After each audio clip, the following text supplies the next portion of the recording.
Right now, somewhere in the UK, a family is standing at a petrol station in a queue that stretches around the block. A parent is staring at an empty shelf where the tinned tomatoes used to be. Someone is sitting in a cold house, phone on 3%, with no idea when the power is coming back. And the worst part? None of this happened because of a war on British soil. It happened because of decisions made thousands of miles away. In boardrooms, in parliaments, in conflict zones most people couldn't point to on a map. Here's the uncomfortable truth. The modern world is far more fragile than it looks. And if you're relying entirely on supermarkets, petrol stations, and the national grid to function perfectly every single day without interruption, you are one global event away from a very bad week. But this video isn't about fear. It's about the opposite of fear. By the time you finish watching, you'll know exactly what to stockpile, what to set up, and what mindset to carry, so that when disruptions hit, and they will hit, you are the calmest person on your street. You'll have everything you need, and you'll be in a position to help the people around you too. We're going to cover the 10 essential categories every British household should have sorted before April 2026, plus a bonus that most people completely overlook. Don't skip it. Welcome to Food Decider.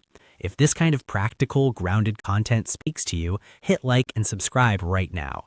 It genuinely helps us reach more people who need this information. Let's get into it. Let's start by being honest about something most people don't want to think about. The United Kingdom is one of the most developed, well-connected, and logistically sophisticated countries on the planet. And yet, in 2021, we watched lorry drivers disappear from the roads and supermarket shelves empty within days. In 2022, fuel prices spiked so fast that filling up your car became a financial decision. In 2023 and beyond, energy costs reshaped how entire households budgeted their winters. None of these were apocalyptic events. None of them involved bombs or blackouts or martial law. They were ordinary, modern disruptions. Supply chain wobbles, geopolitical ripple effects, panic buying feedback loops. And they caused real stress, real hardship, and real vulnerability for millions of people who simply weren't ready. So when headlines emerge about tensions in Iran, instability in oil-producing regions, or shifting global trade dynamics, the instinct for most people is to scroll past. It feels abstract. It feels distant. But petrol comes from somewhere. Food comes from somewhere. Power comes from somewhere. And all of those supply chains run through a world that is, right now, more unpredictable than it has been in decades. Here's the thing about preparedness that nobody really talks about. It's not about assuming the worst. It's about removing weakness. Think of it like insurance. You don't buy home insurance because you expect your house to burn down. You buy it because you don't want to be completely destroyed if it does. Preparedness works the same way. You're not building a bunker, you're patching the weak points in your everyday life so that a disruption, any disruption, doesn't knock you flat.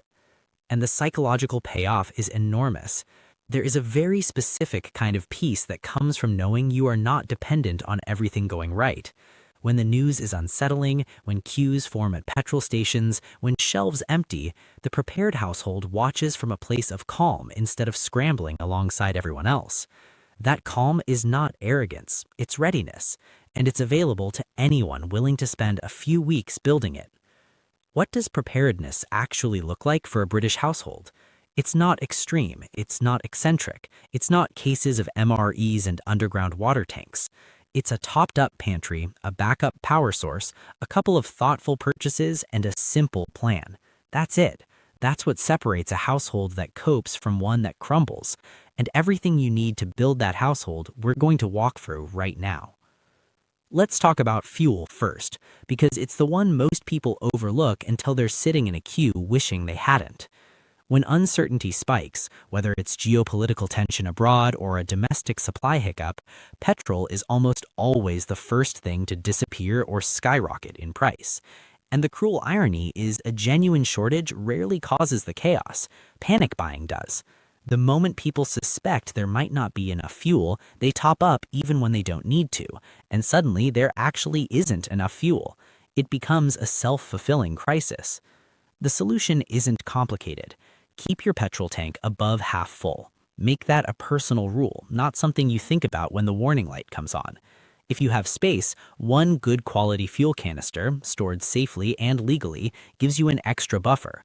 Rotate its contents regularly and use a fuel stabilizer if it's going to sit for any length of time.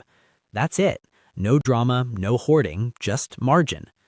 Now, let's talk about food, and specifically, let's start with protein, because most people who think about food prep immediately reach for rice and pasta, and while those matter, protein is what keeps you functional, focused, and in good mental health during stressful periods. In British supermarkets, when panic buying hits, protein vanishes first. Tinned tuna, sardines, mackerel, gone. Tinned meats, beans, lentils, chickpeas, cleared out. If you've been living on carbs alone during a disruption, you'll Fatigue, irritability, difficulty thinking clearly, not ideal when you need to be calm and capable. Build a 2 to 4 week supply of shelf-stable protein. Tinned fish is affordable, nutritious, and lasts years. Plant-based proteins like beans and lentils are incredibly versatile and store easily. A handful of good protein bars tucked away gives you a quick no-cook option. This is not expensive, it is not dramatic, it is just smart. And yes, the carbs matter too. Rice, pasta, oats, and flour form the backbone of your food stores. Oats are perfect for breakfasts, filling, fast, and endlessly adaptable. Rice and pasta carry main meals.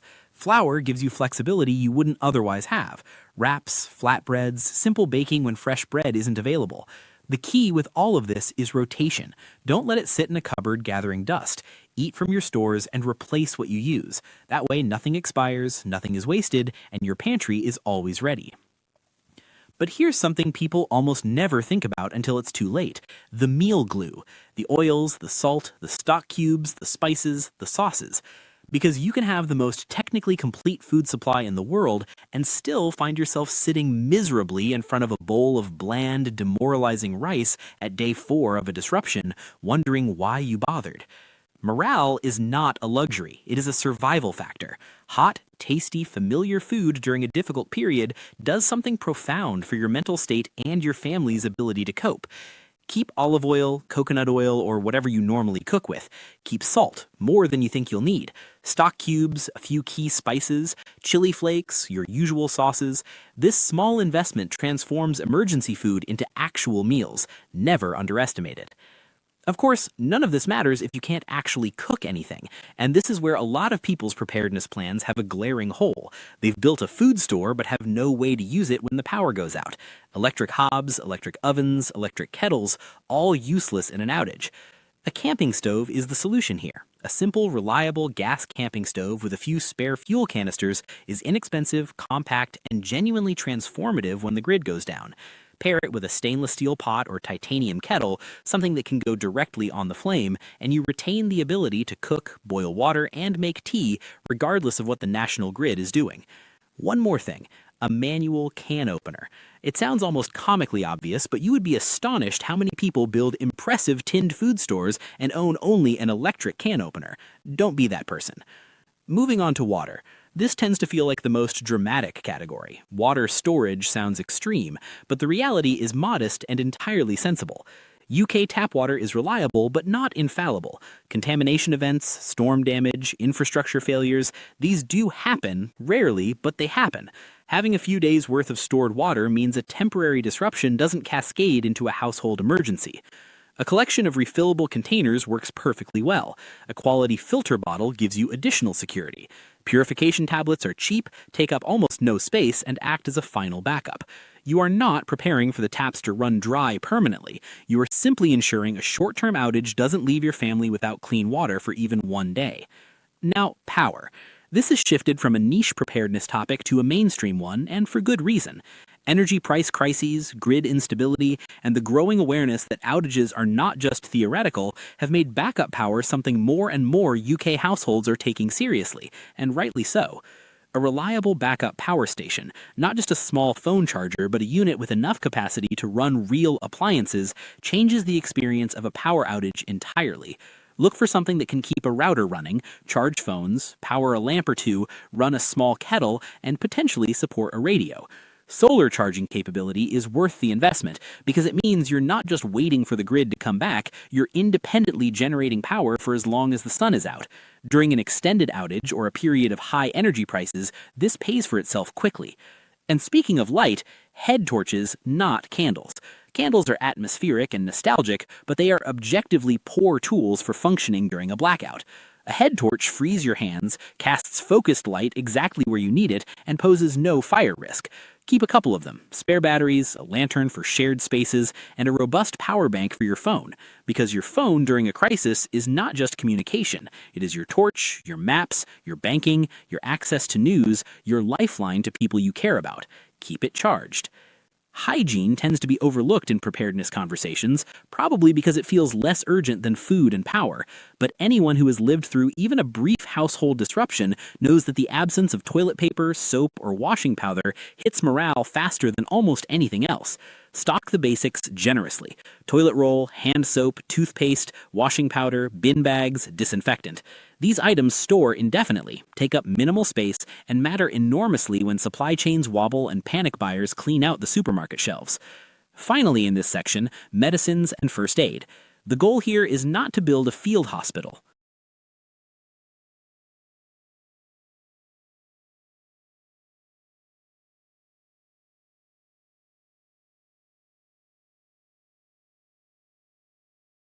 It's to ensure that minor health needs don't become unnecessary crises because you can't access a pharmacy.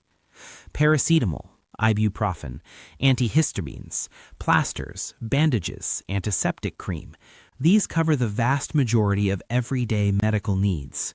Add rehydration salts and electrolytes to the list because stress and illness both increase the risk of dehydration and the impact is often underestimated. If you're on regular prescription medication, this category becomes even more important. Don't wait until you have 3 days' supply left before reordering. Stay on top of it. Build a small buffer within whatever your prescription rules allow so that a supply delay or a chaotic week doesn't leave you without medication you genuinely need. Everything covered so far addresses the physical side of preparedness.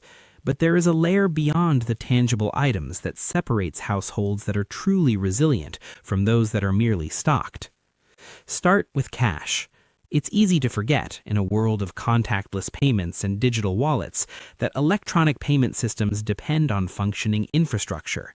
Power outages can take card readers offline. System failures happen.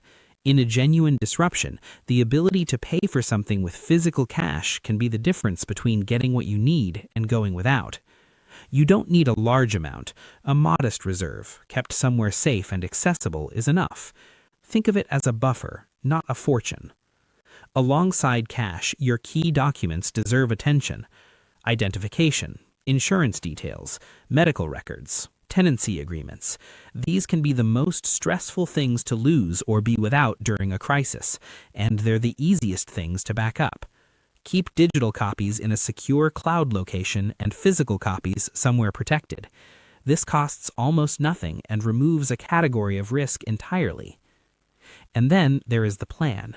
Most households have no emergency plan whatsoever, no agreed meeting point, no list of who to call first, no thought given to what happens if phones and internet go down simultaneously.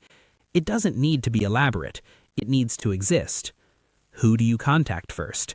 Where do you go if you can't stay home? How do you reach each other if mobile networks are congested or down? Write it down. Make sure every adult in your household knows it. Now, the bonus, and this really is worth staying for. The single biggest indicator of how well a community copes during a disruption is not the size of anyone's individual stockpile. It is the strength of the connections between neighbors. Think about the disruptions that hit hardest. Elderly people going without during COVID lockdowns, not because supplies didn't exist, but because they had no one to collect them. Communities managing power outages far better in streets where neighbors knew each other and shared resources.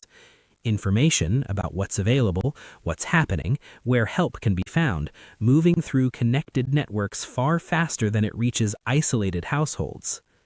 You can have every item on this list perfectly sorted and still be more vulnerable than you realize if the people around you are strangers.